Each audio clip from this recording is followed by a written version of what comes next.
നമസ്കാരം എല്ലാവർക്കും തത്വ competitive exam കോർണറിന്റെ പുതിയൊരു വീഡിയോയിലേക്ക് സ്വാഗതം. ഇന്നത്തെ വീഡിയോയിൽ നമ്മൾ സ്റ്റാർട്ട് ചെയ്യുന്നത് LSDSന്റെ paper number 2 fundamentals of local governance and development 100 മാർക്കിനകത്ത് ഇന്ത്യൻ പൊളിറ്റി 15 മാർക്ക് ഉണ്ടെന്ന് നമ്മൾ പറഞ്ഞു. അതിന്റെ ഫസ്റ്റ് ടോപ്പിക് ആണ് എവല്യൂഷൻ ഓഫ് ഇന്ത്യൻ പൊളിറ്റി എന്ന് പറയുന്നത്. അപ്പൊ എന്താണ് ഇതിനകത്ത് പഠിക്കേണ്ടത് എന്ന് ചോദിച്ചു കഴിഞ്ഞാൽ നമ്മുടെ ഇന്ത്യൻ പൊളിറ്റി എങ്ങനെയാണ് വന്നത് നിലവിലുള്ളത്.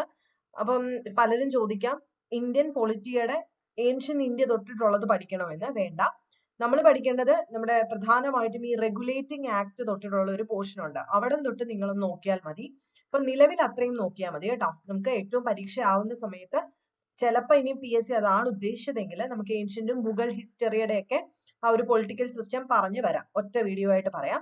അപ്പൊ നമ്മൾ പഠിക്കേണ്ടത് എന്താണ്, എവല്യൂഷൻ ഓഫ് ഇന്ത്യൻ ഹിസ്റ്ററിയിൽ നിങ്ങൾ ശ്രദ്ധിക്കേണ്ടത് കമ്പനി റൂൾ സ്റ്റാർട്ട് ചെയ്തിട്ടുള്ള ആ ഒരു 773 തൊട്ട് 1858 വരെയുള്ള ഫസ്റ്റ് ഫേസ് ആണ്. അതിന്റെ ഒന്നാമത്തേതാണ് റെഗുലേറ്റിംഗ് ആക്ട് എന്ന് പറയുന്നത്. നമ്മൾ പലവട്ടമായിട്ട് പഠിച്ചിട്ടുള്ളതാണിത്. റെഗുലേറ്റിംഗ് ആക്ട് പറയുന്ന സമയത്ത് നമ്മൾ ബ്രിട്ടീഷുകാർ വന്ന കാര്യം ഉണ്ടല്ലോ, അതായത് ഈസ്റ്റ് ഇന്ത്യ കമ്പനി വന്ന കാര്യം, ആ കാര്യം കൂടെ ഒന്ന് ഓർത്തു വെക്കാൻ വേണ്ടിയിട്ട് സ്പെക്ട്രത്തിനകത്ത് കുറച്ച് പോയിന്റ്സ് ഇത് നമ്മൾ പലവട്ടം പറഞ്ഞിട്ടുണ്ട്, അതും കൂടെ ഒന്ന് വായിക്കുന്നത് നന്നായിരിക്കും. അപ്പൊ നമ്മൾ പറയുമ്പോൾ ഇന്ന് റെഗുലേറ്റിംഗ് ആക്ട് മാത്രമാണ് പറയുന്നത്. ഈ പോയിന്റ്സ് കൃത്യമായിട്ട് പഠിച്ചു വെക്കുക. അതിനുശേഷം അത് അമെൻഡ് ചെയ്തതും പിറ്റ്സ് ഇന്ത്യ ആക്ട്, അതുപോലെ ചാർട്ടർ ആക്ട്, ഇങ്ങനെയാണ് പൊളിറ്റി നിങ്ങൾ കൃത്യമായിട്ട് പഠിക്കേണ്ടത്. ലക്ഷ്മികാന്ത് നോക്കി തന്നെ പഠിക്കുക. അപ്പൊ കമ്പനി റൂളില് 1773 മുതൽ 1858 വരെ വന്നിട്ടുള്ള മാറ്റങ്ങളുടെ ഏറ്റവും ബേസിക് ആയിട്ടുള്ള മാറ്റമായിരുന്നു റെഗുലേറ്റിംഗ് ആക്ട് എന്ന് പറയുന്നത്. ഓക്കെ, അതിനു മുൻപായിട്ട് നമ്മൾ ഓർത്തു വെക്കുക charter of queen Elizabeth first, നിങ്ങൾക്ക് എല്ലാവർക്കും അറിയാം. എന്താണത്, 1599 ഇംഗ്ലീഷ്കാര്, കുറച്ച് മെർച്ചൻസ്, ഒരു കൂട്ടം ആൾക്കാര്, അവരെ എന്താണ് വിളിച്ചിരുന്നത്, അവരെ തന്നെ വിളിച്ചിരുന്നത് മെർച്ചന്റ് അഡ്വഞ്ചറേഴ്സ് എന്നായിരുന്നു അല്ലെ. അവരെല്ലാം കൂടി ഒരു കമ്പനി ഫോം ചെയ്തു. ഓൺ ഡിസംബർ 31 1600 ഡിസംബർ 31 അന്നത്തെ രാജ്ഞിയായിരുന്ന ക്യൂൻ എലിസബത്ത് I ഒരു ചാർട്ടർ ഇഷ്യൂ ചെയ്തു. ആ ചാർട്ടറും പ്രകാരം എന്താണ് കൊടുത്തിരുന്നത്, അവർക്ക് നിങ്ങൾ കിഴക്കൻ രാജ്യങ്ങളിൽ എവിടെ പോകാനാ പറഞ്ഞത്, കിഴക്കൻ രാജ്യങ്ങളിൽ പോയി ട്രേഡ് ചെയ്തോളൂ എന്ന് പറഞ്ഞിട്ടാണ് അങ്ങനെ ഒരു royal charter queen Elizabeth first 1600 December 31 കൊടുക്കുന്നത്.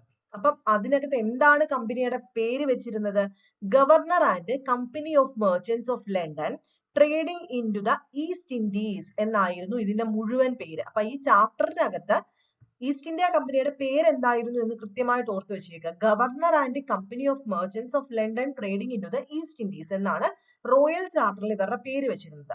അപ്പൊ 1599 ഗ്രൂപ്പ് ഓഫ് ഇംഗ്ലീഷ് മെർച്ചന്റ്സ് അവരെ തന്നെ വിളിച്ചിരുന്നത് മെർച്ചന്റ് അഡ്വഞ്ചറേഴ്സ് എന്നായിരുന്നു.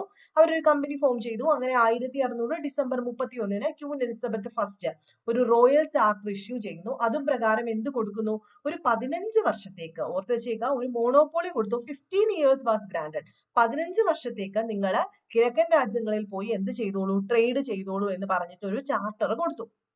അങ്ങനെ അത് എന്ന് വരെയാണ് നീട്ടി വെച്ചിരുന്നത്, അപ്പം 1609 അത് എക്സ്റ്റെൻഡഡ് ആക്കി കൊടുത്തു, ഇൻഡെഫിനിറ്റ്ലി എക്സ്റ്റെൻഡഡ് ആക്കി കൊടുത്തു. അപ്പൊ 1600 ഇവർക്ക് കൊടുത്ത സമയത്ത് 15 വർഷത്തേക്കാണ് കൊടുത്തത്.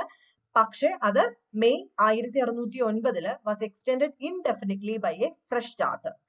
ഓക്കെ, അപ്പൊ ഇത്രയും കാര്യങ്ങൾ നിങ്ങൾ ഓർത്തു വെച്ചേക്കാം. ഇതിന്റെ കൂട്ടത്തിൽ നിങ്ങൾക്ക് അറിയാം ഈസ്റ്റ് ഇൻഡീസ് അല്ലെങ്കിൽ നമ്മുടെ ഈസ്റ്റ് ഇന്ത്യ കമ്പനികള് എവിടേക്ക് പോകുന്നു, ജഹാംഗീർ, അന്ന് ജഹാംഗീർ ആയിരുന്നു അല്ലെ ഭരിച്ചുകൊണ്ടിരുന്നത്. അപ്പൊ ജഹാംഗീറിന്റെ കോർട്ടിൽ പോയ ആളുടെ പേരെന്താ, ക്യാപ്റ്റൻ ഹോക്കിൻസ് ആണ്.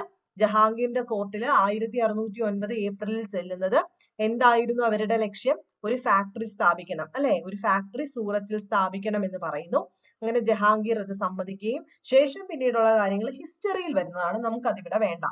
അപ്പൊ നമുക്ക് നോക്കാം ഇന്ത്യൻ പൊളിറ്റിയിലേക്ക് വരുമ്പം റെഗുലേറ്റിംഗ് ആക്ട് ഓഫ് 1773 ഹിസ്റ്ററിയാണ്. അതായത് അതുവരെ നമ്മൾ കമ്പനി എങ്ങനെ വന്നു എന്നുള്ളത് പറഞ്ഞു. ഇനി റെഗുലേറ്റിംഗ് ആക്ടിലേക്ക് വരാം. നമുക്ക് ഇന്ത്യൻ പൊളിറ്റിയുടെ എവല്യൂഷൻ അല്ലേ ഇവിടെ പഠിക്കേണ്ടത്.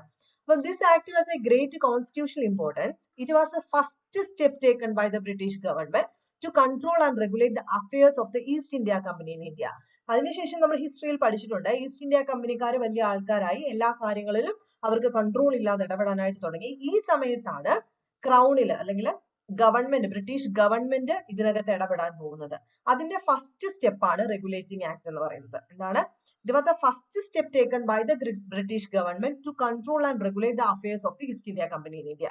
ഇന്ത്യയിലെ ഈസ്റ്റ് ഇന്ത്യ കമ്പനിയുടെ റെഗുലേറ്റ് ചെയ്യാനും അവരുടെ കാര്യങ്ങൾ കൺട്രോൾ ചെയ്യാനുമായിട്ട് ബ്രിട്ടീഷ് ഗവൺമെന്റ് വെച്ച ഫസ്റ്റ് സ്റ്റെപ്പാണ് റെഗുലേറ്റിംഗ് ആക്ട് ഓഫ് 1773 എന്ന് പറയുന്നത്. It is recognised for the first time the political administrative functions of the company.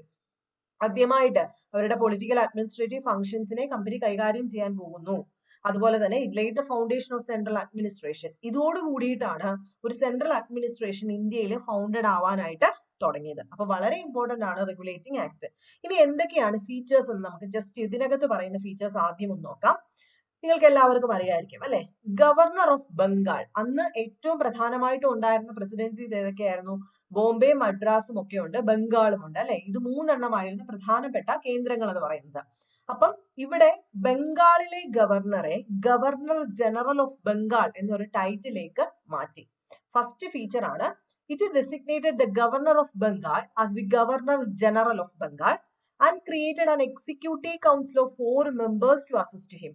ഒന്നാമത്തെ പോയിന്റ് ആണ് ഗവർണർ ഓഫ് ബംഗാൾ എന്ന് പറയുന്ന ആ ഒരു ഡെസിഗ്നേഷനെ ഗവർണർ ജനറൽ എന്നുള്ള ഒരു പേരൂടെ ഗവർണർ ജനറൽ ഓഫ് ബംഗാൾ ആക്കി മാറ്റുന്നു.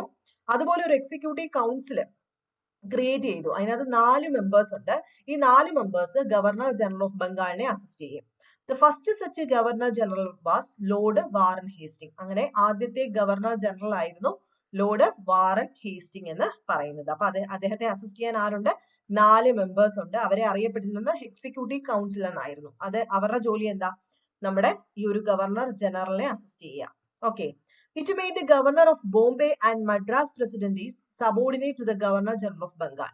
ഈ ഒരു സംഭവം, അതായത് 1773 ഈ ഒരു റെഗുലേറ്റിംഗ് ആക്ട് കൊണ്ടുവന്ന അടുത്ത മാറ്റമാണ് ബോംബെയിലെയും മദ്രാസിലെയും പ്രസിഡൻസീസ് ഉണ്ടല്ലോ, അവിടുത്തെ ഗവർണേഴ്സ് ആരുടെ അണ്ടറിൽ ജോലി ചെയ്യും? ഈ ഗവർണർ ജനറൽ ഓഫ് ബംഗാളിനെ അണ്ടറിലായിരിക്കും അവര് ജോലി ചെയ്യുന്നത്. Unlike earlier when the 3 presidencies were independent of one another. അപ്പൊ നേരത്തെ എന്ന് പറയുന്നത് നമുക്കറിയാം ബംഗാളും ബോംബെയും മദ്രാസും ഇൻഡിപെൻഡന്റ് ആയിട്ട് അവരവരുടെ ഗവർണർമാര് വർക്ക് ചെയ്തുകൊണ്ടിരുന്നതായിരുന്നു. പക്ഷെ ഇപ്പം ബംഗാളിന്റെ സാഹചര്യങ്ങളൊക്കെ നമുക്കറിയാലോ. ബംഗാള് ബ്രിട്ടീഷുകാരുടെ കാലത്ത് ഏറ്റവും നല്ലൊരു കച്ചവട മേഖലയായിരുന്നു. അപ്പൊ ഏറ്റവും കൂടുതൽ അവർ പ്രാധാന്യം കൊടുത്തിരുന്ന ഒരു മേഖല ബംഗാളായിരുന്നു. അതുകൊണ്ട് തന്നെ ബംഗാളിലാണ് എന്ത് മാറ്റം കൊണ്ടുവന്നത്? ഗവർണർ ജനറൽ ഓഫ് ബംഗാൾ എന്ന് പറയുന്ന ഒരു പദവി കൊടുത്തിട്ട് അവിടെ ഉള്ള ഒരു ഗവർണർ ജനറൽ വേണം ബാക്കി കാര്യങ്ങളൊക്കെ തീരുമാനിക്കാൻ.